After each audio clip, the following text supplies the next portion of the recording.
June 14 രാത്രി 9:30-ക്കാണ് ബ്രിട്ടന്റെ യുദ്ധവിമാനം F-35B Thiruvananthapuram വിമാനത്താവളത്തിൽ ലാൻഡ് ചെയ്തത്.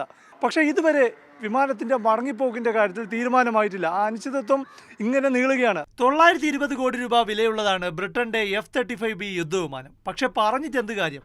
2 ആഴ്ചയിലേറെയായി ഹൈഡ്രോളിക് തകരാറ് പരിഹരിക്കാനാകാതെ തിരുവനന്തപുരം വിമാനത്താവളത്തിൽ കിടക്കുന്നതിനാൽ പരിഹാസ കഥാപാത്രമായി. 5ാം തലമുറയിലെ അത്യാധുനിക യുദ്ധവിമാനമാണെന്ന പരിഗണനയൊന്നും കൊടുക്കാതെയാണ് ട്രോളുകൾ. കലക്കവെള്ളത്തിൽ മീൻ പിടിക്കാൻ ചില സുവർണാവസരക്കാരും എത്തി. യുദ്ധവിമാനത്തെ പരസ്യ മോഡലാക്കി നേട്ടം കൊയ്യാൻ ആദ്യം ഇറങ്ങിയത് കേരള ടൂറിസമാണല്ലോ.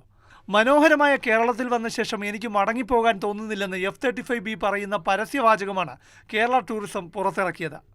ബ്രിട്ടനിലെ പ്രമുഖ ദിനപത്രങ്ങളിലും ഇത് വാർത്തയായിട്ടുണ്ട്. സംഭവം വൻ ഹിറ്റായതോടെ മിൽമയും യുദ്ധവിമാനത്തെ നൈസായി അങ്ങ് ഉപയോഗിച്ചു. മിൽമയുടെ ലഘുപാനീയം കുടിച്ചാൽ F-35Bയുടെ തകരാറ് ഇപ്പോൾ ശരിയാക്കി കൊടുക്കാൻ കഴിയുമെന്ന്. പോകുന്നവരും വരുന്നവരുമെല്ലാം കയറി അങ്ങ് മേയുകയാണ്. ഇതൊക്കെ കൊണ്ടാകാം യുദ്ധവിമാനത്തെ എത്രയും വേഗത്തിൽ ഇവിടെ നിന്ന് പാക്ക് ചെയ്യാനുള്ള നീക്കം തുടങ്ങിയതായാണ് ദേശീയ അന്തർദേശീയ മാധ്യമങ്ങളിലെ വാർത്ത.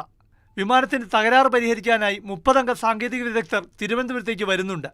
തകരാറ് പരിഹരിക്കാൻ കഴിയില്ലെങ്കിൽ ബ്രിട്ടനിൽ നിന്ന് വലിയ എയർക്രാഫ്റ്റ് കാരിയർ എത്തിച്ച് F-35B പൊളിച്ചു കൊണ്ടുപോകുമെന്നാണ് റിപ്പോർട്ടുകൾ. യുദ്ധവിമാനത്തിന്റെ 2 ചിറകുകൾ അഴിച്ചുമാറ്റി എയർക്രാഫ്റ്റിൽ കയറ്റി കൊണ്ടുപോകുമെന്നും റിപ്പോർട്ടുകളുണ്ട്.